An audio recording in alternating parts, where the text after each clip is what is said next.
happen something yet.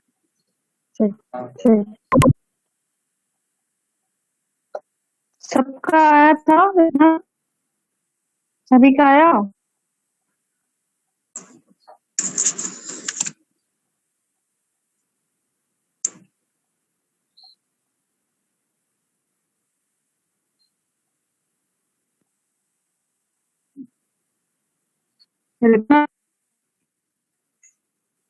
अभिषेक, साली सब बोलो।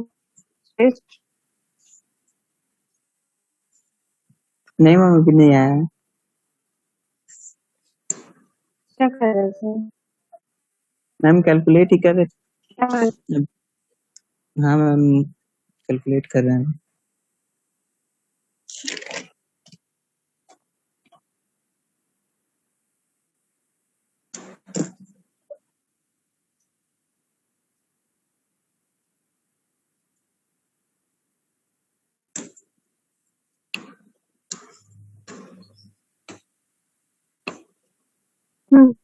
बोलो क्या बोल रहे थे रुकता। नहीं मैं वो बोले कैलकुलेट कर।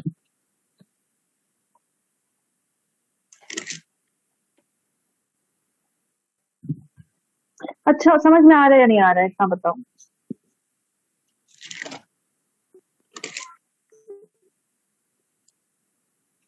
क्योंकि बेटा न्यूमेरिकल तो खुद ही सॉल्व करना पड़ेगा। मैं बस डायरेक्ट कर सकती हूँ, तुमको डायरेक्शन दे सकती हूँ कि ऐसे ऐसे सॉल्व करना है। अब ये मत बोलो कि मैं न्यूमेरिकल वैल्यू पुट करके उसे कैलकुलेट करके तुम लोग को दे दूँ।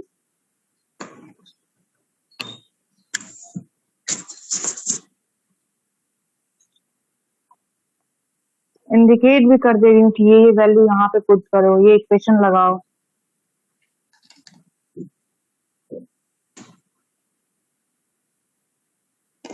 कंपेशन वाला आया या नहीं आया तुम बताओ। सीए की वैल्यू आई कि नहीं आई।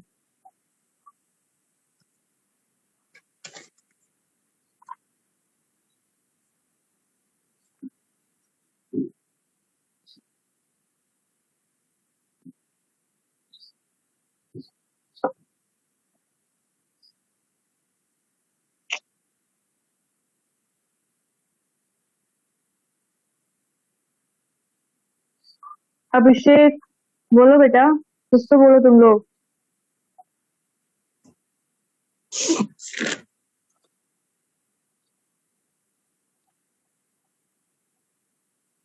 आंसर आ गया। नो मैम सी की आंसर कितना आया है। 11 पॉइंट समथिंग आ रहा है। 11 पॉइंट। सालीन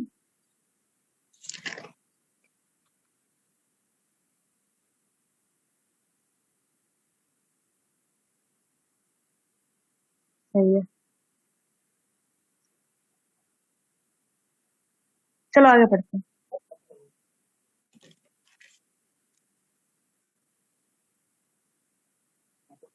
एक बात बताओ, सीए की वैल्यू आ गई तुम्हारी 11.96, ओके। टीए की वैल्यू आ गई 248.88। अब बताओ ये मेरा स्ट्रक्चर सस्टेन कर रहा है या फेल कर रहा है। ये मैंने जो वैल्यू आ गई तुमने, अब ये क्या है, एक्चुअल लोड की वजह से जो स्ट्रेस आ रही है वो है सी और टीए। अब मुझे बताओ कंपेयर करके कि क्या ये हमारी स्ट्रक्चर अभी सस्टेन करेगी या फेल कर जाएगी।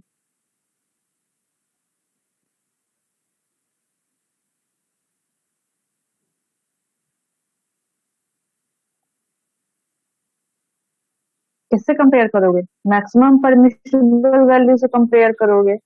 करो टीए की वैल्यू मैम ज्यादा जा रही उससे, एसटी से। ठीक है, और सीए की वैल्यू भी जा रही है। तो मटेरियल क्या हो गया हमारी डिजाइन फेल हो जाएगा ना।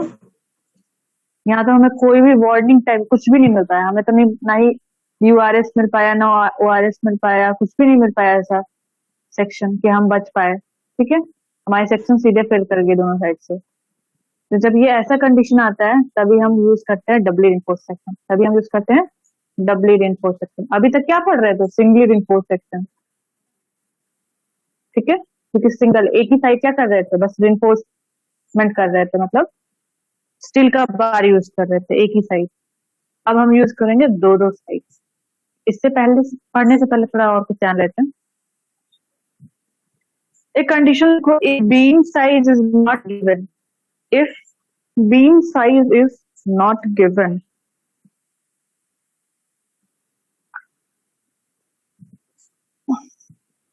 then find out capital B,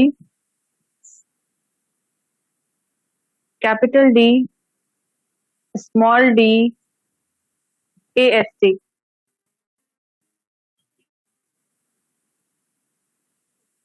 ये तो भाई नहीं दिया है, चारों चीजें मिलता है, तो दी क्या है? तो दी हुई है तुमको बेंडिंग मोमेंट, गिवन में लिख लेना क्या क्या दिया है। Bending moment sigma CBC, sigma ST, M M, ये चार वैल्यू गिवन है और अननोन है capital B, capital D, small D, AST। तो क्या है, कंडीशन ही देख लो ना, कंडीशन में क्या बोल रखा है, beam size is not given, उसका मतलब भी है कि तुम्हारे पास बी नहीं है, कैपिटल डी नहीं है, स्मॉल डी नहीं है, कुछ भी नहीं पता है हमको। तो जब ऐसा कुछ कंडीशन रहेगा, जब तुमको बी डी ऐसा कुछ पता नहीं रहेगा, तो हम इसे क्या एज्यूम करोगे उस टाइम पे? उस टाइम पे एज्यूम करोगे बैलेंस सेक्शन। उस टाइम पे डिजाइन किस सेक्शन के लिए करेंगे हम? बैलेंस सेक्शन के लिए। हाँ, तो लिख लो always design for balance section. इस कंडीशन के लिए क्या मैं लिख सकती हूँ bending moment is equal to moment of resistance for balance section? Bending moment is equal to moment of resistance for balance section लिख सकती हूँ, उसके इक्वल ही होगा जब बैलेंस सेक्शन चल रहा है तो।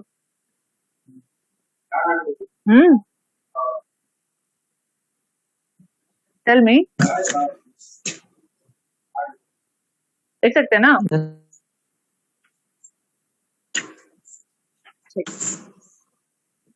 कंडीशन लिख लो, बैलेंस सेक्शन का कंडीशन लिखो, X is equal to H C, C A is equal to sigma CBC, T A is equal to sigma S T.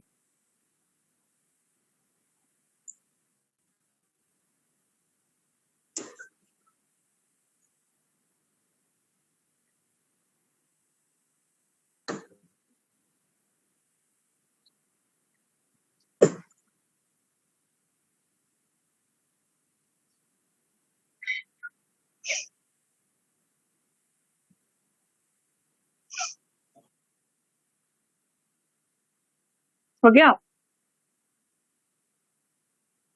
Condition लिख लिया ना? Yes ma'am. कंप्रेशन साइड का मोमेंट ऑफ रेजिस्टेंस लिखो, moment of resistance is equal to B X वाला लिखो, formula लिखो, B X से C A divided by 2 into D minus x A divided by 3।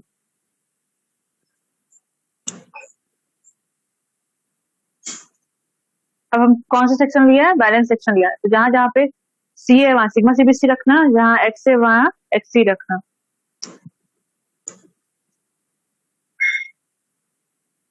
जहां एक्स है वहां एक्स सी रखना।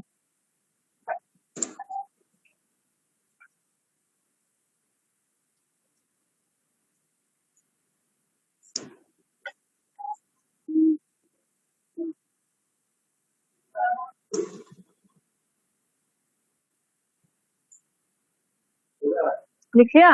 क्या आया? ऐसे लिखा ना, B into X C into sigma CBC divided by 2 into D minus X C divided by D. अब एक्स सी के जगह पे के डी लिख सकते हैं, एक्स सी के जगह पे के इंटू डी लिख सकते हैं, यस मैम। के इंटू स्मॉल डी। लिखो, जहां जहां एक्स सी वहां पे के इंटू स्मॉल डी लिखो।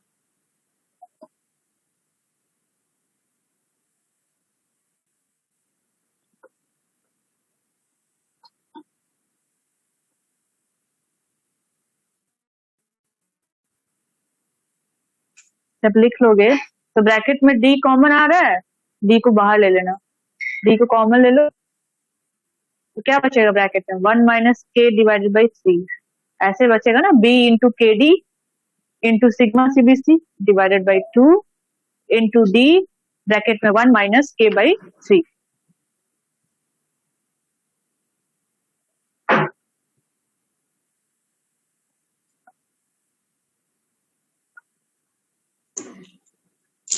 B into K into D into sigma CBC divided by 2 into D into 1 minus K divided by 3. 1 minus K divided by J. Small j is equal to 1 minus K by 3. इस J को बोलेंगे lever arm factor, LEVERARM, lever arm factor. 1 minus K divided by 3 को हम लोग लिखेंगे small J, small J, small J है lever arm factor. अब equation फिर से बनाओ, v into K into D square, v into K into D square into sigma CBC divided by 2 into small J. आया, इतना आ गया? Yes sir.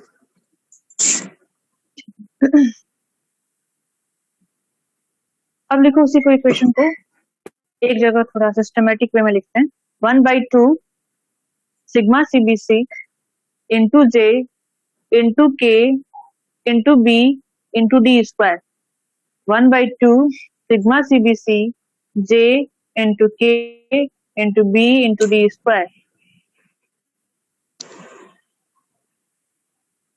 B D square को छोड़ करके जितना भी बचा है ना उसको क्यू से डिनोट करेंगे, मतलब Q इज इक्वल टू हो जाएगा 1/2 sigma CBC J into K, capital Q, ठीक है, कैपिटल Q लिखेंगे, capital Q is equal to हो जाएगा 1/2 sigma CBC into J into K. तो क्या आप लिख सकते हैं इसको, bending moment is equal to moment of resistance for balance section is equal to Q into V D square, लिख सकते हैं आप?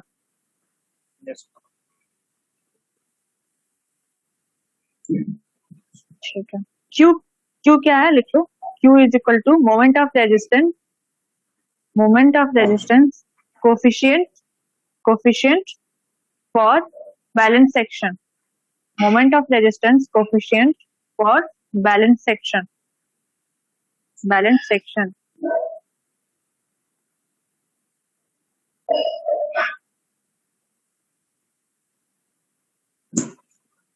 ये फॉर्मूला याद रखना, ठीक है, क्यूबीडी स्क्वायर, किसके लिए, बैलेंस सेक्शन के लिए, ये भी याद रखना साथ साथ। अब अगर क्वेश्चन में अब तुमको डी फाइंड आउट करना होगा तो कर लोगे, अब तुमको डी फाइंड आउट करना होगा तो कर लोगे।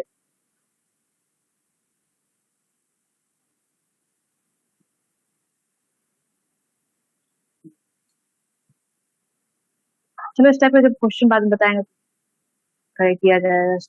यहाँ से डी निकल जाएगा, अंडर रूट क्या कर लोगे, under root B M divided by Q into B, Q into B.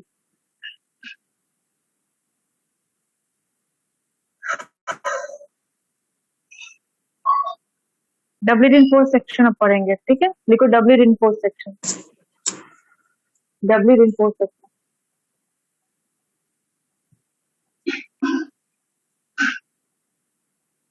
A doubly reinforced beam is required. A doubly reinforced beam is required whenever size of beam is fixed. Whenever size of beam is fixed.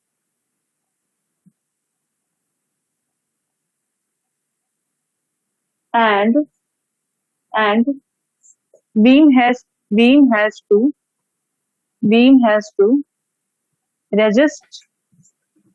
resist higher moment,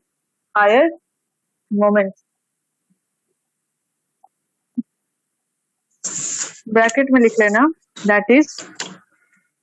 that is more than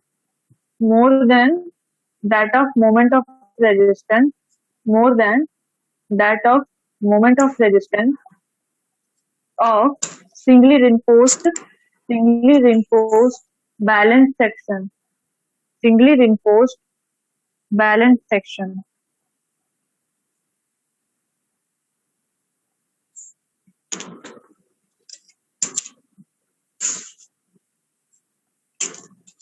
अब बात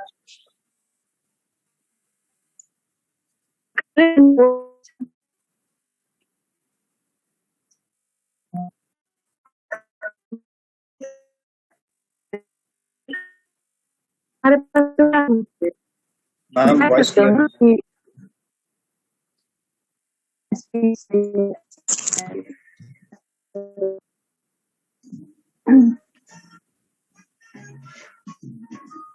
अभी आ रही है अभी अभी clear है बेटा? Yes ma'am. Okay, देखो मेरी बात सुनो। अगर सिंगली रिइंफोर्स सेक्शन तुम्हारी फेल करेगी तो हमने बोला डबली रिइंफोर्स यूज करेंगे, बट क्यों? उसके अलावा भी कुछ और भी तो कर सकते थे।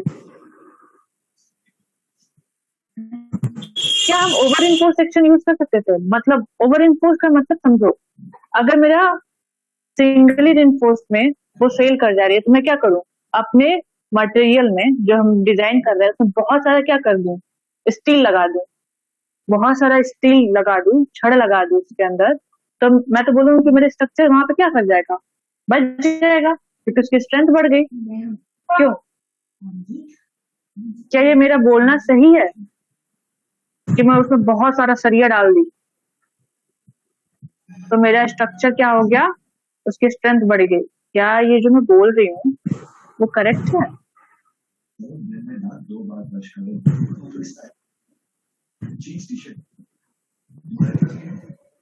मैम वो फेलियर के हिसाब पे डिपेंड होगा कि मान लीजिए हम इसमें सी और टी ए की वैल्यू दोनों से परमिसिबल वैल्यू से ग्रेटर थी, अगर सी ए की वैल्यू केवल परमिसिबल वैल्यू से ज्यादा हो रही होती तो टी ए की ना हो रही होती। अभी चीजें समझ जाओ, मैंने बोला था ना ये क्या हो जाएगा, बहुत सारा अगर मैं स्टील बार यूज कर लूंगी तो वो क्या हो जाएगा? ओवर इन्फोर्स हो जाएगा। क्या हो गया? उसी को बोलते हैं ओवर इन्फोर्स, ठीक है?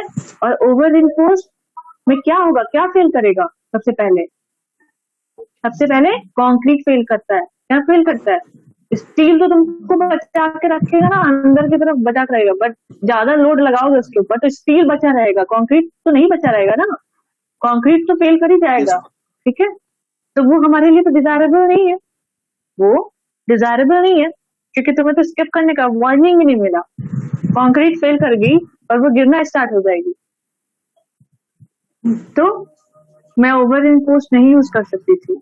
अगर कोई बोलता है कि तो सिंगल इन्फोर्स जब था तुम्हारा सेक्शन तो डबल इन्फोर्स क्यों यूज किया? मैं बहुत सारा उसमें स्टील लगा देती, स्ट्रेंथ बढ़ा देती, तो वो हम नहीं कर सकते क्योंकि वो ओवर इन्फोर्स सेक्शन हो जाएगा और उसमें कंक्रीट फेल हो करता है और कंक्रीट का फेलियर ब्रिटल होता है, सडनली होगा। सडनली होने की वजह से तुम्हें वार्निंग नहीं मिल पाएगा, सफिशिएंट टाइम नहीं मिल पाएगा स्केप करने के लिए, और ये हमारे स्ट्रक्चर के लिए डिजायरेबल नहीं है। Got it? आई होप कि हो गया होगा, समझ में आ रहा होगा। Yes ma'am. और वैसे मैम इस केस में जैसे केवल ओवर इन्फोर्स सेक्शन के बारे में देखा जाएगा, अंडर इन्फोर्स सेक्शन नहीं मैम। अंडर इन्फोर्स क्यों करोगे? हमें क्या करना था? अगर मेरा सिंगली रिइंफोर्स क्या हो रहा है, मैं बोली कि सिंगली रिइंफोर्स क्या हो गया, मेरा फेल कर गया, ठीक है? यस। तो फेल क्यों कर रहा है? उसकी स्ट्रेंथ अच्छी नहीं है, और स्ट्रेंथ कब मिल सकती है? स्ट्रेंथ कब मिल सकती है? जब हम उसमें स्टील और बढ़ाऊंगी। स्ट्रेंथ कब मिलेगी? मैं उसमें स्टील और बढ़ाऊंगी, पर मैंने बोला कि मैं स्टील बहुत बढ़ा दी, ओवर कर दी। अब अंडर करने की बात ही नहीं है, ऑलरेडी अंडर में था इसलिए वो फेल कर रहा था सिंगली रिइंफोर्स में। तो मैंने क्या कर दिया? उसके स्ट्रेंथ को बढ़ाने के लिए कुछ स्टील और बढ़ाने की बात की, पर मैंने एक लिमिट से ज्यादा बढ़ाने की बात कर दी, एक लिमिट से ज्यादा बढ़ाने की बात कर दी है। मैंने बोला कि बहुत सारा उसके अंदर तुम स्टील का बार यूज कर लो अनलिमिटेड, तो वो ओवर हो जाएगा ना बेटा। अंडर की तो बात ही नहीं करनी है अब यहाँ पे। अब यहाँ पे बात हमेशा ओवर की हो रही थी, ठीक है?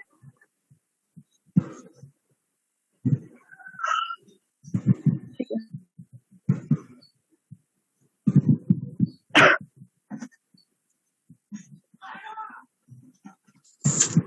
तो यहाँ पे अब हम क्या करेंगे, डबली रिइंफोर्स्ड यूज करेंगे।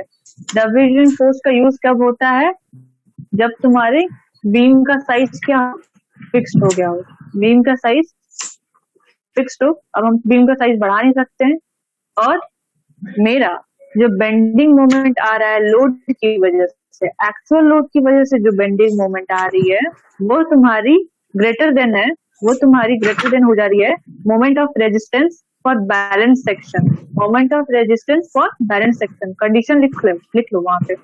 अगर तुम्हारी बेंडिंग मोमेंट है जो एक्चुअल लोड की वजह से आ रही है, bending moment due to actual load is greater than moment of resistance for balance section, moment of resistance for balance section, तो तुम्हारी क्या हो जाएगी, तब हम उस टाइम पे सेक्शन की क्या करोगे, कैपेसिटी को इंक्रीज करोगे। इस कंडीशन में तुम्हारी मटेरियल क्या होने वाली है, फेल होने वाली है। ये जो कंडीशन अभी लिखवाया इसमें मटेरियल क्या होने वाली है, फेल होने वाली है। तो इसके लिए हम क्या करेंगे भाई, हमको कैपेसिटी तो इंक्रीज करनी पड़ेगी, स्ट्रेंथ इंक्रीज करना पड़ेगा। तो हम क्या कर लेंगे, डबली रिइंफोर्स्ड यूज कर लेंगे, ओवर रिइंफोर्स्ड नहीं यूज करेंगे। हम क्या यूज करेंगे, डबली रिइंफोर्स्ड सेक्शन। इस कंडीशन में अगर हमको अपने स्ट्रेंथ बढ़ानी है स्ट्रक्चर की, तो हम यूज करेंगे डबली रिइंफोर्समेंट, डबली रिइंफोर्स्ड सेक्शन।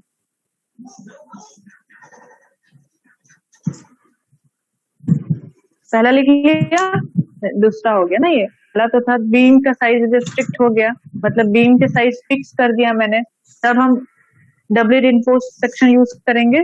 और दूसरा क्राइटेरिया है कि bending moment is greater than moment of resistance for balance section, then we will use doubly reinforced section.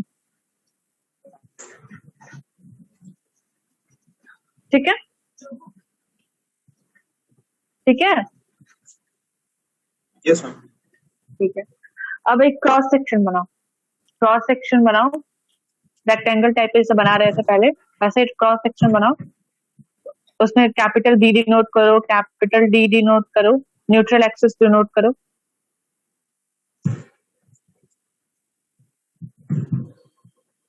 Neutral axis denote करो।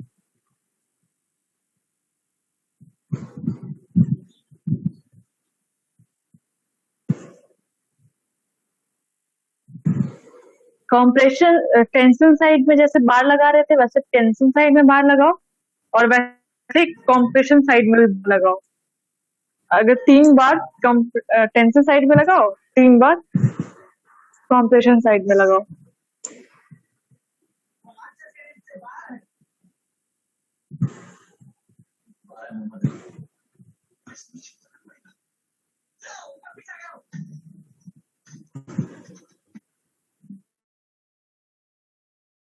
साइड में लगाया, उसके एरिया एएससी लिखो, एएससी उसका एरिया क्या हो जाएगा, एएस, ये लिखवा रखा है सब मैंने, एएससी क्या है, एएसटी क्या है। यस। हाँ, और टेंशन वाले साइड को एएसटी से डिनोट करो, एएसटी से डिनोट करो।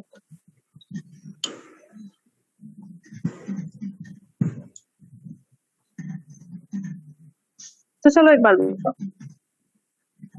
टेंशन वाले साइड के लिए मॉड्यूलर रेशियो क्या रखेंगे, टेंशन साइड वाले के लिए मॉड्यूलर रेशियो क्या रखेंगे, m। कॉम्प्रेशन वाले साइड के लिए क्या रखेंगे, कॉम्प्रेशन वाले साइड के लिए क्या रखेंगे, मॉड्यूलर रेशियो।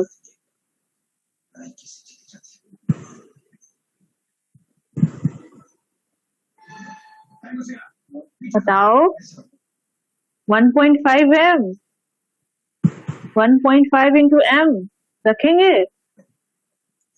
हाँ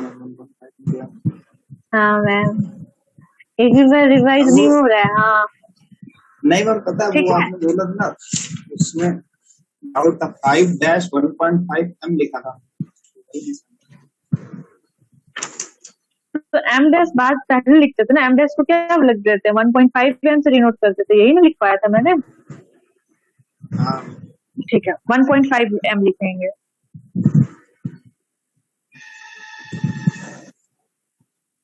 area of steel in tension side, area of steel in tension side AST, क्या लिखेंगे, AST लिखो, area of steel in tension side AST, and equivalent area इसी का इक्विवेलेंट एरिया अगर निकालेंगे इन टर्म्स ऑफ कंक्रीट, तो क्या लिख सकते हैं? m into S, m into S. ये टेंशन साइड की बात हो रही है, टेंशन साइड की बात हो रही है। ओके, इक्विवेलेंट जब एरिया करना है तो क्या करना है? m से मल्टीप्लिकेशन कर देना है। वैसे ही लिखो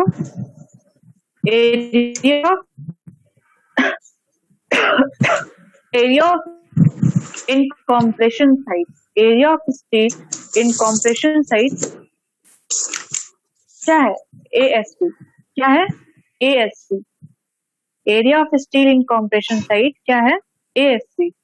अगर मैं उसको इक्विवेलेंट एरिया में चेंज करूंगी, अगर मैं उसको इक्विवेलेंट एरिया में चेंज कर रही हूँ, equivalent area in terms of concrete, equivalent area in terms of concrete क्या लिखूंगी? 1.5 into m into 1.5 into m into ASC। ठीक है, समझ में आया?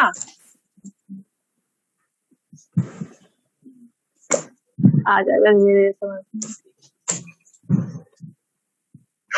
स्टील होता है, हम्म, हम लोग स्टील समझ रहे हैं। आवाज क्लियर नहीं है बेटा, थोड़ा पास लाइक करो जैसे कि यहाँ से। नहीं मैं वही कह रहा हूँ, कंफ्यूजन रहती है।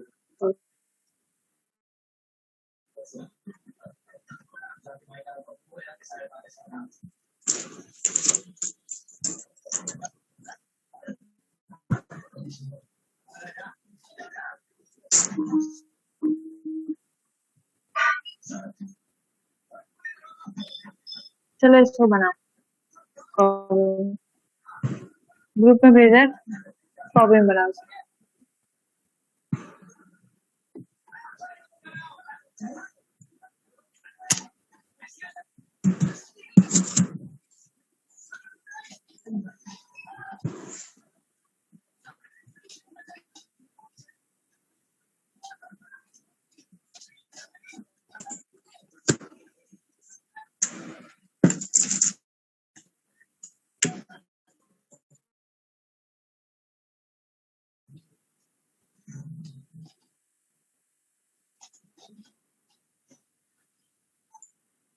देता गया क्या ये?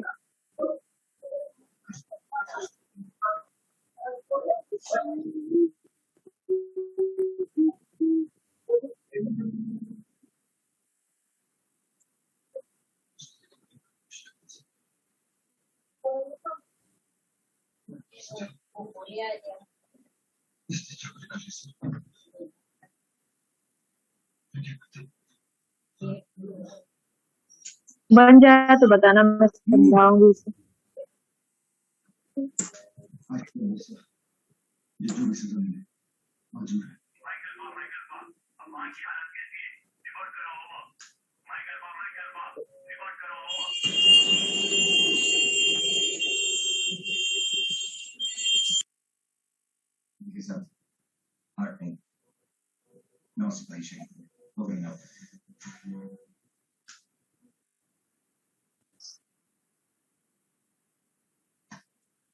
तुम्हारी जगह अगर मैं होता तो मैं नहीं करता।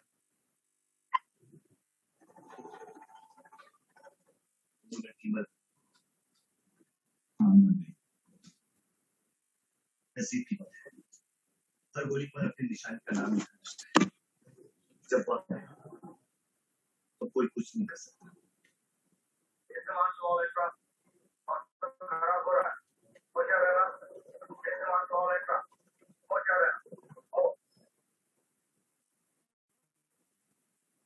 Shit.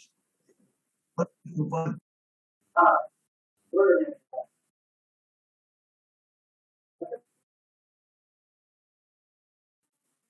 समझाऊं?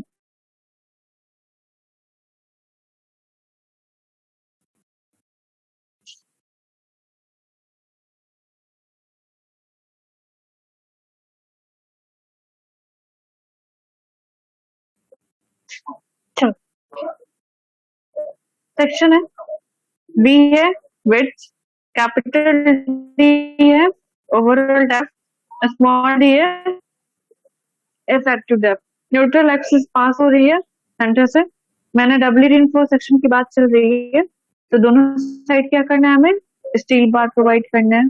टेंशन वाले साइड जोन में बार प्रोवाइड किया है, AST उसको डिनोट किया है, और जो कॉम्प्रेशन साइड में बार प्रोवाइड किया है उसको AST से डिनोट किया है।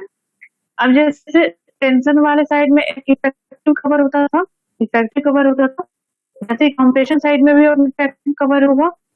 तो वो एक्सट्रीम फाइबर से एक्सट्रीम फाइबर जो होता है मटेरियल का, वहां से कहाँ तक का डिस्टेंस लेते हैं, जो बार का सेंट्रॉइड होता है, बार का जो सेंट्रॉइड होता है उसके बीच के डिस्टेंस को क्या लेते हैं हम लोग, इफेक्टिव कवर। हम इफेक्टिव कवर तो हाँ, तो वैसे ही मैंने DC प्रोवाइड कर दिया है ऊपर की तरफ, ठीक है।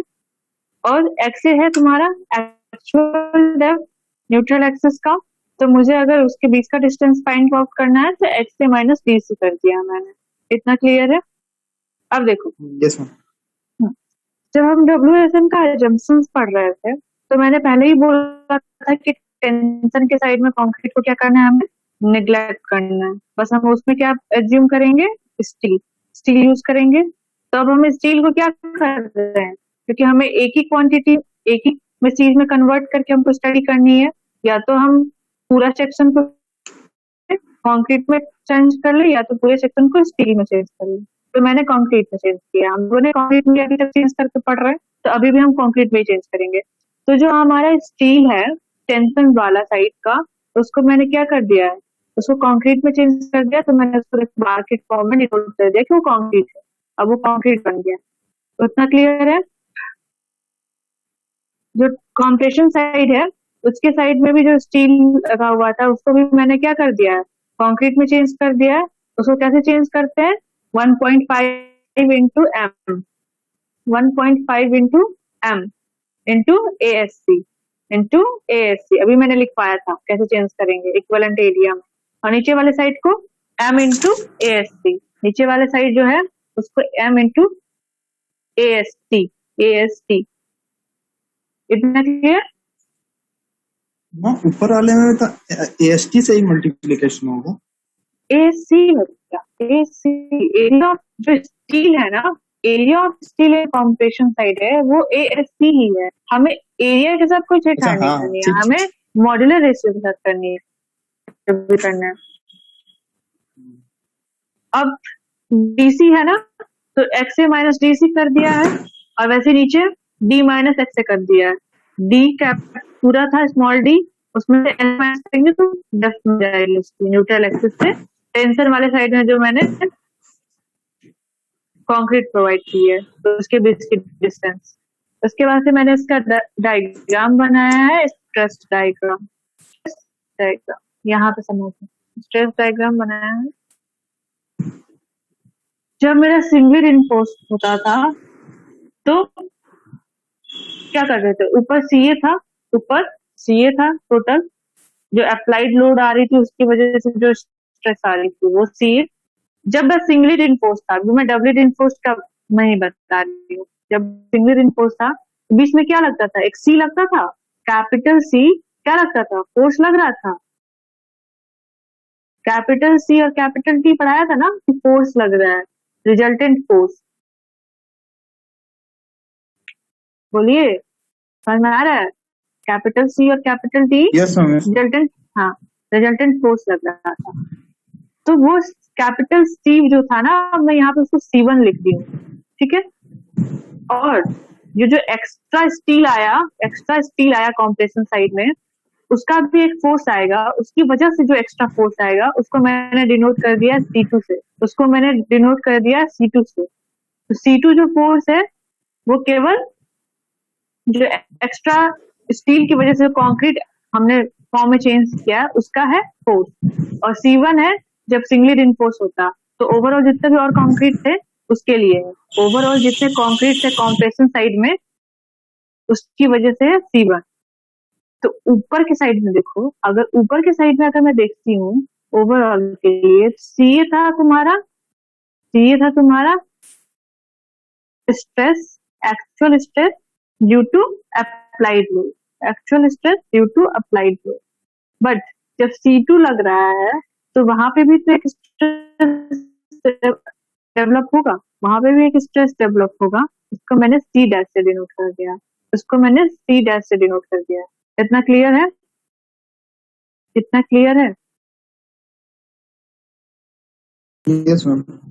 मैम ये जो और लास्ट लाइन आपने बताया सी डैश वाला, C डैश को इतना समझो कि जहां जहां मैंने क्या किया है, जहां जहां मैंने स्टील प्रोवाइड किया ना, वहां पे भी एक एक्चुअल स्ट्रेस, वहां पे भी एक स्ट्रेस डेवलप हो रहा है, वहां पे भी एक स्ट्रेस डेवलप हो रहा है। देखो टेंशन वाले साइड में भी जब मैंने स्टील प्रोवाइड किया तो वहां पे भी एक स्ट्रेस डेवलप हुआ है, उसको मैंने क्या डिनोट किया, TA/M। तो वैसे ही कंक्रीट साइड में जब मैंने स्टील प्रोवाइड किया है तो वहां पे भी तो एक डेवलप होगा ना स्ट्रेस, वहां पे भी तो एक स्ट्रेस डेवलप होगा, उसको मैंने C डैश से डिनोट कर दिया। और ऊपर में जो लग रहा है वो तो एक्चुअल लग ही रहा है, ऊपर में CA जो लग रहा है वो एक्चुअल फॉर्म में है ही CA। ठीक है, ये हो गया। अब देखो लीवर आर्म भी LA1 LA2 होगा। ठीक है, C1 वाले के लिए अगर मेजर करेंगे तो T और C1 के बीच का होगा लीवर आर्म 1, और T और C2 के लिए होगा लीवर आर्म 2। चलो अभी